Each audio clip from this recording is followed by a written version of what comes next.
Hai guys, ini dia tanaman legundi. Nah, tanaman legundi ini ya, untuk daunnya kalau dia sudah agak lama ya, itu dia akan menyirip tiga dan dia berbuah.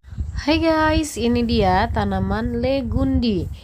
Nah, tanaman legundi ini ya, untuk daunnya kalau dia sudah agak lama ya, itu dia akan menyirip tiga dan dia berbuah ya. Buahnya itu, nah ini buah mudanya dan ini buah yang sudah mengering ya, ataupun yang sudah tua.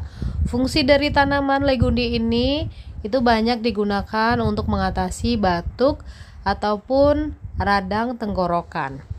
Jadi kita bisa rebus daun dari legundi ini untuk berkumur ketika mengalami radang tenggorokan. Ya, kalau teman-teman punya, teman-teman bisa coba. Kalau yang belum punya bisa